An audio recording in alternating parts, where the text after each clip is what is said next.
Well, let me, We are a sir, country let of me, laws. let me, And by the way, no, wait, I'd like to hear from, well, but I'd like to hear from, thing. I'd like to hear from Secretary Clinton. I voted for border security, and there are And walls. some limited places where that was appropriate. There also is necessarily going to be new technology and how best to deploy that. But it is clear when you look at what Donald has been proposing. He started his campaign bashing immigrants, calling Mexican immigrants rapists and criminals and drug dealers. That he has a very different view about what we should do to deal with immigrants. Now, what I am also arguing is that bringing undocumented immigrants out from the shadows, putting them into the formal economy will be good, because then employers can't exploit them and undercut Americans' wages. And Donald knows a lot about this. He used undocumented labor to build the Trump Tower. He underpaid undocumented workers, and when they complained, he basically said what a lot of employers do: you complain, I'll get you deported. I want to get everybody out of the shadows, get the economy working, and not let employers like Donald exploit undocumented workers, which hurts them but also hurts American workers. Mr. Trump. President Obama has moved millions of people out. Nobody knows about it. Nobody talks about it. But under Obama, millions of people have been moved out of this country. They've been deported. She doesn't want to say that, but that's what's happened, and that's what's happened bigly. As far as moving these people out and moving, we either have a country or we don't. We're a country of laws. We either have a border or we don't. Now, you can come back in and you can become a citizen, but it's very unfair. We have millions of people that did it the right way. They're online, but they're waiting. We're going to speed up the process legally because it's very inefficient. But they're online and they're waiting to become citizens. Very unfair that somebody who runs across the border becomes a citizen. Under her plan, you have open borders. You would have a disaster on trade, and you will have a disaster with your open borders. But what she doesn't say is that President Obama has deported millions and millions of people just the way. Secretary Clinton, We will not have open borders. That is a great mischaracterization. We will have secure borders, but we will also have reform. And this used to be a bipartisan issue. Ronald Reagan was the last president to sign immigration reform, and George W. Bush supported it as well. Secretary Clinton, I want to clear up your position on this issue, because in a speech you gave to a Brazilian bank for which you were paid $225,000, we've learned from the WikiLeaks that you said this, and I want to quote: "My dream is a hemispheric common market with open trade and open borders." So that's Thank the you. question. That's the question. Please quiet, everybody. Is that your dream, open borders? Well, if you went on to read the rest of the sentence, I was talking about energy. You know, we trade more energy with our neighbors than we trade with the rest of the world combined. And I do want us to have an electric grid, an energy system that crosses borders. I think that would be a great benefit to us. But you are very clearly quoting from WikiLeaks, and what's really important about WikiLeaks is that the Russian government has engaged in espionage against Americans. They have hacked American websites, American accounts, and private people of institutions. Then they have given that information to WikiLeaks for the purpose of putting it on the internet. This has come from the highest levels of the Russian government, clearly from Putin himself, in an effort, as 17 of our intelligence agencies have confirmed, to influence our election. So I actually think the most important question of this evening, Chris, is finally will Donald Trump admit and condemn that the Russians are doing this, and make it clear that he will not have the help of Putin in this election, that he rejects Russian espionage against Americans, which he actually encouraged in the past. Those are the questions we need answered. We've never had anything like this happen in any of our elections before. That was a great pivot off the fact that she wants open borders. Okay? How did we get up to Putin? Hold on, folks, because this is going to end up getting out of control. Let's try to keep it quiet for the candidates and for the American people. So just to finish on the borders, Yeah. she wants open borders. People are going to pour into our country. People are going to come in from Syria. She wants 550% more people than Barack Obama. And he has thousands and thousands of people that have no idea where they come from. And in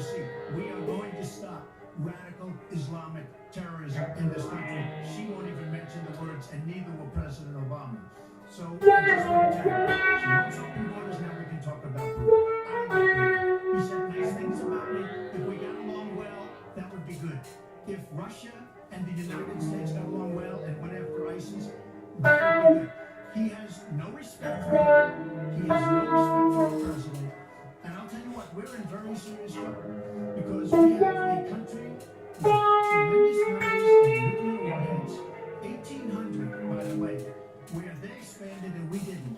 1,800 nuclear warheads, and she's playing chicken. Look, from everything I see, has no respect for this person.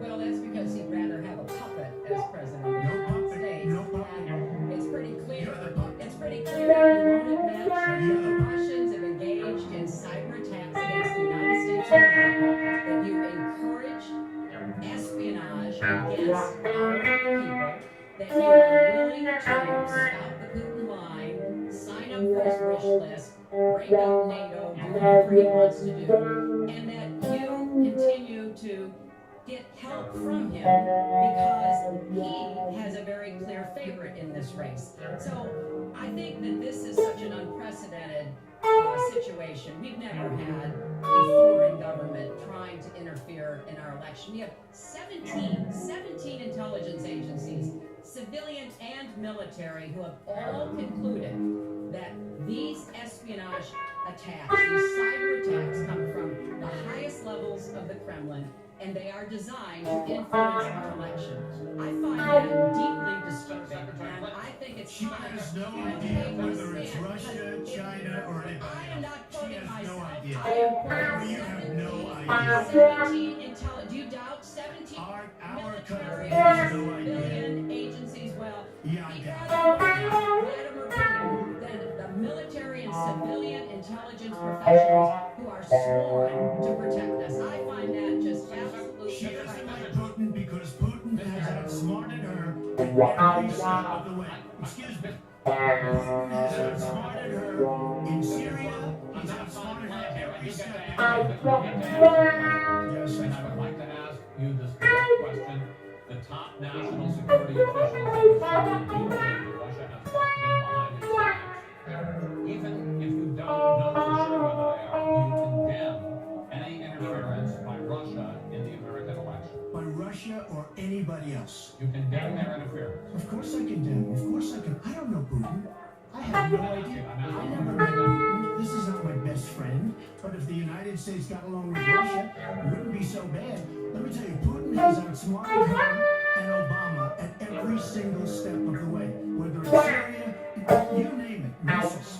Take a look at the start of the ACP. The Russians have said, according to many reports, I can't believe they allowed us to do this. They create warheads and we can't. The Russians can't believe it. She has been outsmarted by Putin, and all you have to do is look at the Middle East. They've taken over. We've spent $6 trillion and they've taken over the Middle East. She has been outsmarted and outplayed worse than anybody I've ever seen in any government You're whatsoever. a long way away from information. I'll let you finish this. Tom, you got about 45 seconds. And she I find it ironic that he's raising nuclear weapons. This is a person who has been very cavalier, even casual about the use of nuclear weapons. He's advocated more countries getting them, Japan, Korea, even Saudi Arabia. He said, well, if we have them, why don't we use them, which I think is terrifying. But here's the deal. The bottom line on nuclear weapons is that when the president gives the order, it must be followed. There's about 4 minutes between the order being given and the people responsible for launching nuclear weapons to do so. And that's why 10 people who have had that awesome responsibility have come out in an unprecedented way said they would not trust Donald Trump with the nuclear codes or to have his finger on the nuclear button. I have 200 generals and admirals, 21 endorsing me, 21 Congressional Medal of Honor recipients. As far as Japan and other countries, we are being ripped off by everybody in the world. We're defending other countries. We are spending a fortune doing it. They have the bargain of the century. All I said is we have to renegotiate these agreements because our country cannot afford to defend Saudi Arabia, Japan, Germany, South Korea, and many other places. We cannot continue to afford. She took that as saying nuclear weapons. Look, she's been proven to be a liar on so many different ways. This is just another lie. Well, I'm I'm just quoting you, when There's no quote. You're not gonna find a quote from me. nuclear competition in Asia, you said, go ahead, enjoy yourselves, folks. That kind And of defend language, yourselves. well, And defend United yourselves. I didn't say States has nuclear. kept And the defend peace. yourself. The United States has kept the peace through our alliances. Donald wants to tear up our alliances. I think it makes the world safer, and frankly, it makes the United States safer. I would work with our allies in Asia, in Europe, in the Middle East, and elsewhere. That's the only way we're going to be able to keep. We are gonna move on to the next topic, which is the economy. I hope we handle that as well as we did immigration. You also have very different ideas about how to get the economy growing faster. Secretary Clinton, in your plan, government plays a big role. You see more government spending, more entitlements, more tax credits, more tax penalties. Mr. Trump, you want to get government out with lower taxes and less regulation. We're going to drill down into this a little bit more, but in this overview, please explain to me why you believe that your plan will create more jobs and growth for this country, and your opponent's plan will not. In this round, you go first, Secretary Clinton. I think when the middle class thrives, America thrives. And so my plan is based on growing the economy, giving middle class families many more opportunities.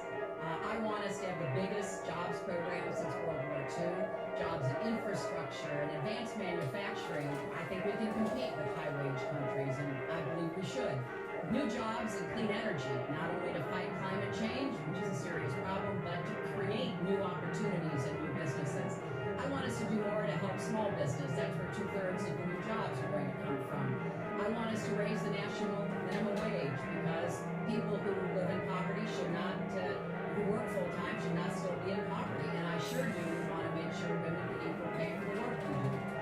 I feel strongly that we have to have an education system that starts with preschool and goes through college. That's why I want more technical education in high schools and in community colleges, real apprenticeships to prepare young people for the jobs of the future. I want to make college debt-free, and for families making less than $125,000, you will not get a tuition bill from a public college or university if the plan that I worked on with Bernie Sanders is enacted. And we're going to work hard to make sure that it is, because we are going to go where the money is. Most of the gains in the last years since the Great Recession have gone to the very top. So we are going to have the wealthy pay their fair share. We're going to have corporations make a contribution greater than they are now to our country.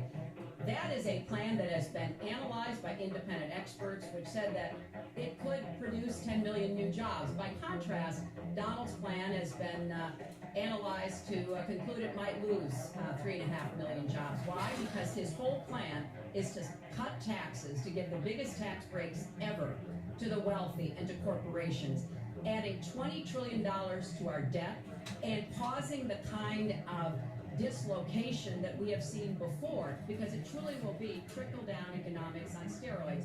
So the plan I have, I think, will actually produce greater opportunities. The plan he has will cost us jobs and possibly lead to another Great Recession. Secretary, thank you. Mr. Trump, why will your plan create more jobs and growth? Secretary Clinton. Well, first of all, before I start on my plan, her plan is going to raise taxes and even double your taxes. Her tax plan is a disaster.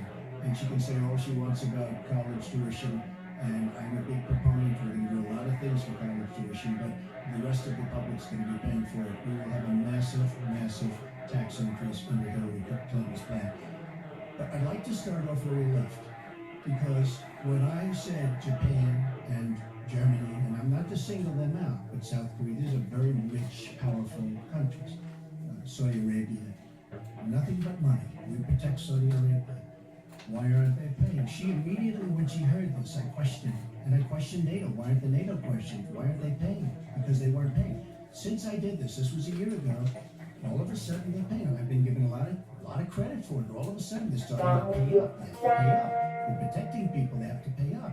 And I'm a big fan of NATO, but they have to pay up. She comes out and said, we love our allies. We think our allies are great. Well, it's also hard to get them to pay up when you have somebody saying, we think how great they are. We have to tell Japan in a very nice way. We have to tell Germany, all of these countries, South Korea, we have to say You have to help us out. We have, during his regime, during President Obama's regime, we've doubled our national debt. We're up to $20 trillion. So my plan, we're going to renegotiate trade deals. We're going to have a lot of free trade. We're going to have free trade. More free trade than we have right now. We have horrible deals. Our jobs are being taken out by the worst NAFTA, one of the worst deals ever. Our jobs are being sucked out of our economy. You look at all of the places that I just left. You go to Pennsylvania, you go to Florida, you go to Florida, you go upstate New York. Our jobs have fled to Mexico and other places. We're getting our jobs back. I'm going to renegotiate NAFTA. And if I can't make a great deal, I'm going to terminate NAFTA and we're going to create new deals. We're going to have trade. We're going to make new we're going to go a separate way because it has been a disaster. We're going to cut taxes massively. We're going to cut business taxes massively. They're going to start hiring people. We're going to bring the $200 trillion that's offshore back into the country. We are going to start the engine rolling again because right now our country is dying at 1% GDP. Let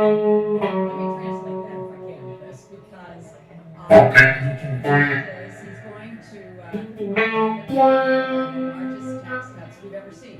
3 times more tax cuts under the Bush administration. I have said, this campaign, I will not raise taxes on anyone making $250,000 or less. I also will not add a penny to the debt. I have costed out what I'm going to do.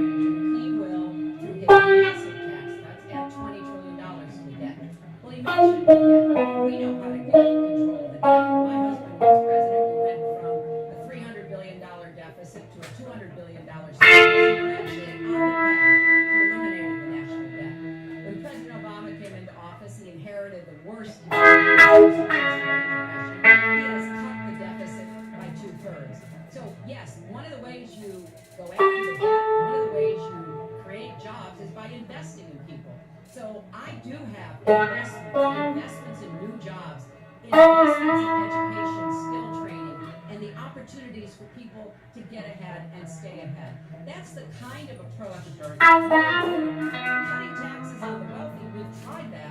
It has not worked the way that it has been done. I want to pursue your plan because in many ways it is similar to the Obama stimulus plan in 2009, which has led to the slowest GDP growth since 1949. Correct.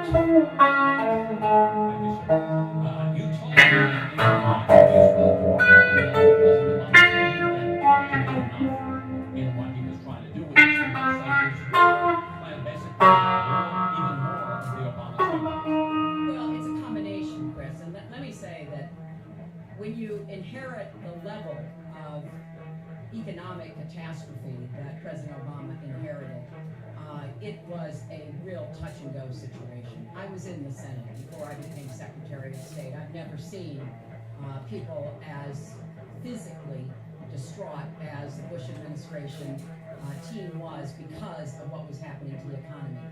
I personally believe that the steps that President Obama took saved the economy. He doesn't get the credit he deserves for taking some very hard positions.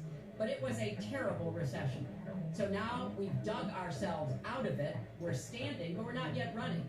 So what I am proposing is that we invest from the middle out and the ground up, not the top down. That is not going to work. That's why what I have put forward doesn't add a penny to the debt, but it is the kind of approach that will enable more people to take those new jobs, higher paying jobs. We're beginning to see some increase in incomes, and we certainly have had a long string of increasing jobs. We've got to do more to get the whole economy moving, and that's what I'm really proud to be able to do. Mr. Trump, even conservative economists who look at your plan say the numbers don't add up. That your idea, and you talked about 25 billion jobs created, 4% Over 10 years. growth, is unrealistic. And they say, you talk a lot about growing the energy industry, they say with oil prices as low as they are right now, that's unrealistic as well. Your response? So I just left some high representatives of India. They're growing at 8%. China is growing at 7%, and that for them is a catastrophically low number. We are growing. Our last report came out, and it's right around the 1% level, and I think it's going down. Last week, as you know, at the end of last week, they came out with an anemic jobs report, a terrible jobs report. In fact, I said, is that the last jobs report before the election? Because if it is, I should win easily. It was so bad. The report was so bad. Look, our country is stagnant. We've lost our jobs. We've lost our businesses. We're not making things anymore, relatively speaking. Our product is pouring in from China, pouring in from Vietnam, pouring in from all over the world. I've visited so many communities. This has been such an incredible education for me, Chris. I've gotten to know so many, I've developed so many friends over the last year, and they cry when they see what's happening. I passed factories that were thriving 20, 25 years ago, and because of the bill that her husband signed and she blessed 100%, it is just horrible what's happened to these people in these communities. Now, she can say that her husband did well, but boy, did they suffer as NAFTA kicked in, because it didn't really kick in very much, but it kicked in after they left. Boy, did they suffer. That was one of the worst things that's ever been signed by a country. Now she wants to sign Trans-Pacific Partnership, and she wants it. She lied when she said she didn't call it the gold standard in one of the debates. She totally lied. She didn't call it the gold standard, and they actually fact-checked, and they said I was right. I want to give you a chance to briefly speak about that. I want to pivot to 1/6 of the economy, which is Obamacare, but go ahead, Well, briefly. first, let me say number one, when I saw the final agreement for TPP, I said I was against it. It didn't meet my test. I had the same test. Does it create jobs, raise incomes, and further our national security? I'm against it. When I'm president. There's only one of us on this stage who actually ship jobs to Mexico, because that's Donald. He's shipped jobs to 12 countries, including Mexico. But he mentioned China.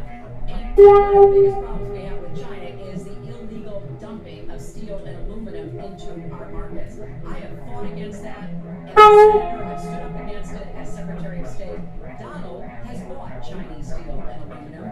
In fact, the Trump hotel right here in Las Vegas was made with Chinese steel. So he goes around about tears about how terrible it is, but he has given jobs to Chinese steel workers, not American steel workers. That's the kind of approach that is just not going to work. We're going to pull the country apart. We're going to have trade agreements that we enforce. That's why I'm going to have a trade prosecutor for the first time in history. And we're going to enforce those agreements. And we're going to look for businesses to help us by buying American products. I asked a simple question. She's been doing this for 30 years. Why the hell did we do it over the last 15, 20 years? You were very much involved, excuse me, Mike. You were very much involved in every aspect of this country. Very much. And you do have experience. I'd say the one thing you have over is experience, because you have experience. Because what you've done has turned out badly. For 30 years you've been in a position to help. And if you say that I use steel or I use something else, I make it impossible for me to do that. I don't know. The problem is you talk, but you don't get anything done. You don't.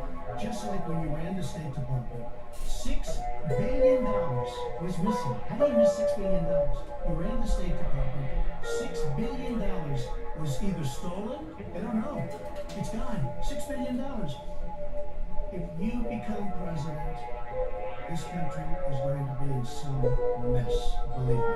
Well, first of all, what he just said about the State Department is not only untrue, it's been debunked numerous times.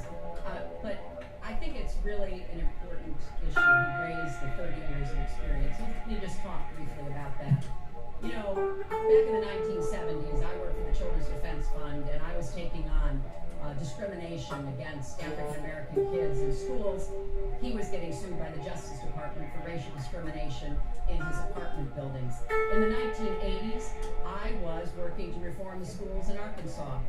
He was borrowing $14 million from his father to start his businesses. In the 1990s, I went to Beijing, and I said women's rights are human rights. He insulted a former Miss Universe, Alicia Machado, called her an eating machine. And on the day when I was in the Situation Room, monitoring the raid that brought Osama bin Laden to justice, he was hosting the Celebrity Apprentice. So I'm happy to compare my 30 years of experience, what I've done for this country, trying to help in every way I could, especially kids and families, get ahead and stay ahead with your 30 years, and I'll let the American people make that decision. Well, I think I did a much better job. I built a massive company, a great company, some of the greatest assets anywhere in the world, worth many, many billions of dollars.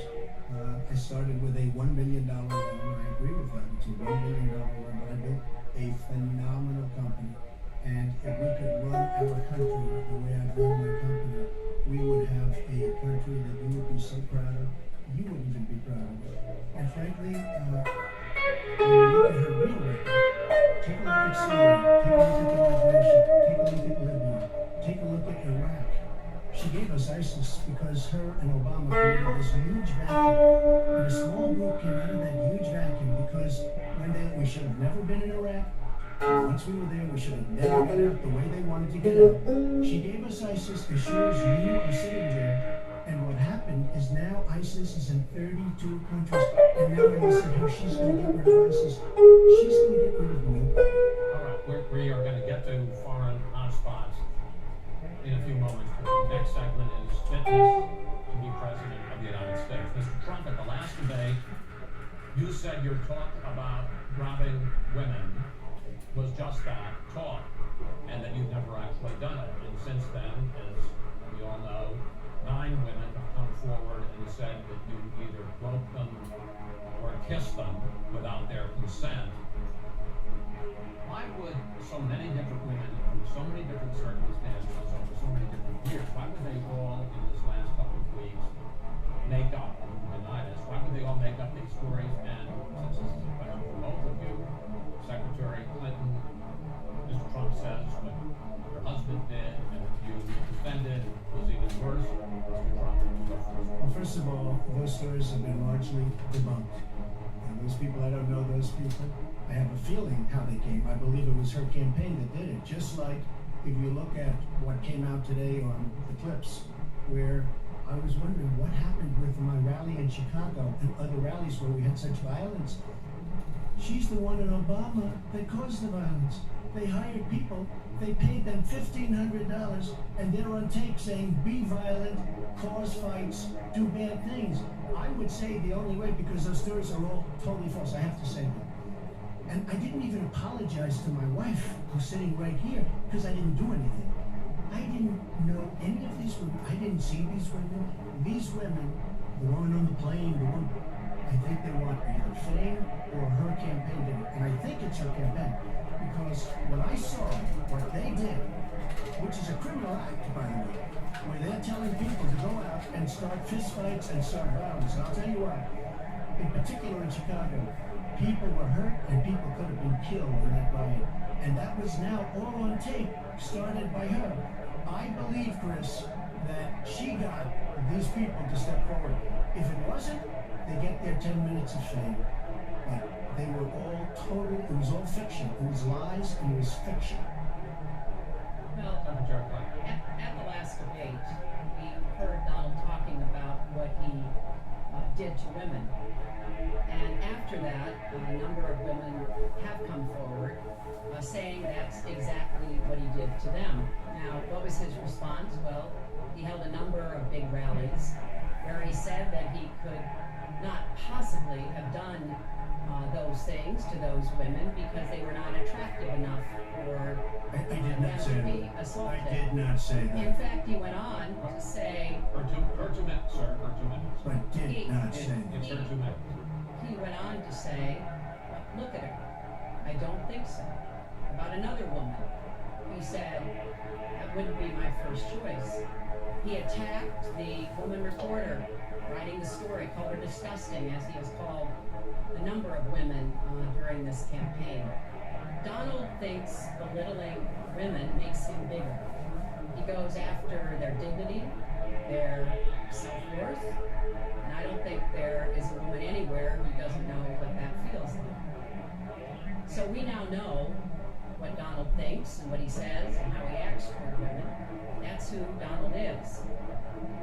I think it's really up to all of us to demonstrate who we are and who our country is, and to stand up and be very clear about what we expect from our next president how we want to bring our country together, where we don't want to have the kind of pitting of people one against the other, where instead we celebrate our diversity, we lift people up, and we make our country even greater. America is great because America is good.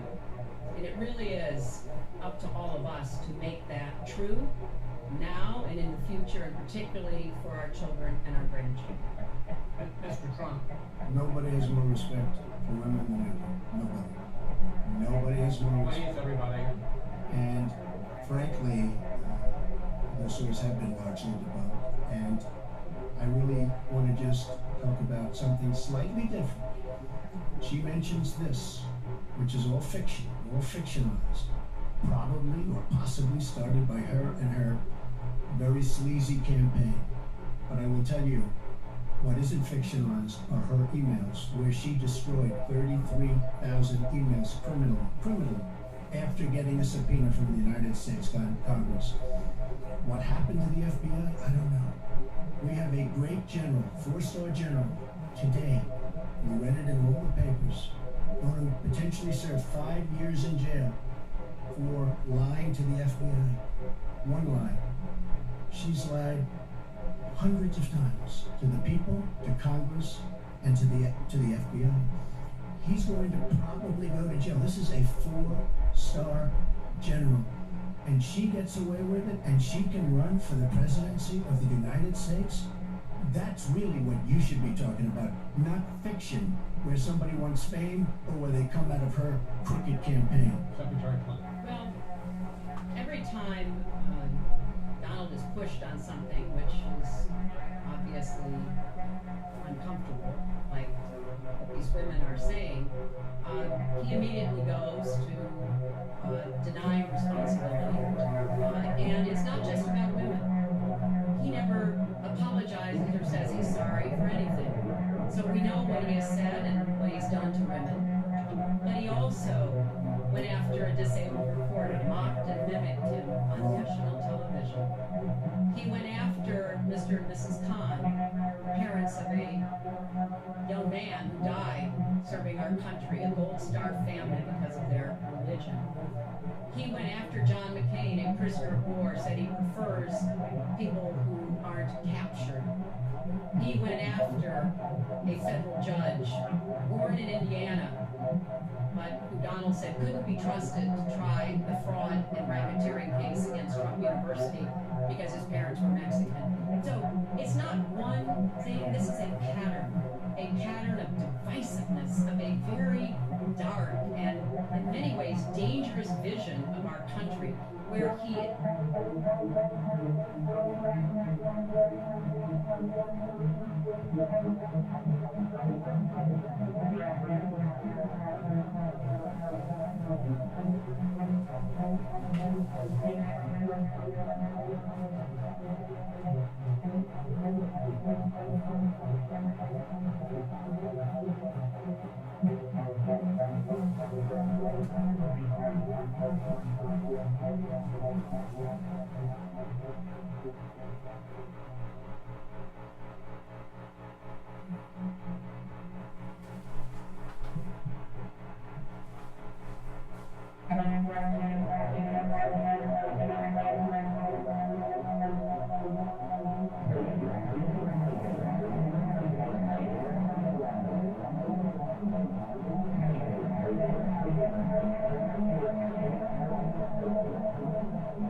kept your pledge to that Senate committee, and why isn't what happened and what went on between you and the Clinton Foundation, why isn't what Mr. Trump calls pay to play?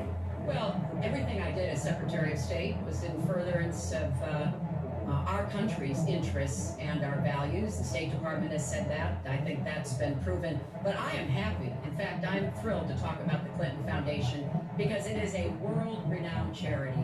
And I am so proud of the work that it does.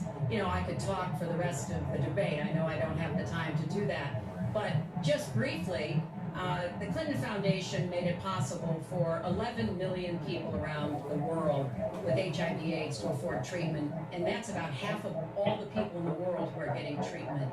In partnership with the American Health Association, we have made environments in schools healthier for kids, living healthier. Respectfully, this is an open discussion. Well, it is an open I discussion. understand the specific question about debated from play. Do you want to Well, talk about but there is it? no evidence, but there is a lot of evidence about very good work. And it's a criminal enterprise, and so it's a criminal enterprise. Saudi Arabia giving $25 million, Qatar, all of these countries. You talk about women and women's rights. So these are people that push gays off business, off buildings. These are people that kill women and treat women horribly, and yet you take their money. So I'd like to ask you right now, why don't you give back the money that you've taken from certain countries that treat certain groups of people so horribly? Why don't you give back the money? I think it would be a great gesture. Well, Because she takes a tremendous amount of money, and you take a look at the people of Haiti. I was in Little Haiti the other day in Florida, and I want to tell you, they hate the Clintons because what's happened in Haiti with the Clinton Foundation is a disgrace. And you know it, and they know it, and everybody knows it. Secretary well, Clinton. very quickly, we at the Clinton Foundation spend 90% of all the money that is donated on behalf of programs of people around the world and in our own country. I'm very proud of that. We have the highest rating from the watchdogs that follow foundations, and I'd be happy to compare what we do with the Trump Foundation, which took money from other people and bought a 6-foot portrait of Donald. I mean, who does that? It just was astonishing. But when it comes to Haiti, Haiti is the poorest country in our hemisphere. The earthquake and the hurricanes has devastated Haiti. Bill and I have been involved in trying to help Haiti for many years. The Clinton Foundation raised $30 million to help Haiti after the catastrophic earthquake and all of the terrible problems that people there had. We've done things to help small businesses, agriculture, and so much else. And we're going to keep working to help Haiti because it's an important part of the American They don't want to help them anymore. I'd like to mention one thing.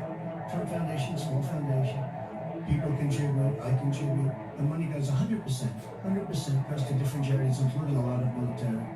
I don't get anything. I don't buy boats. I don't buy planes. What happens? Wasn't some of the money used to settle your lawsuit, sir?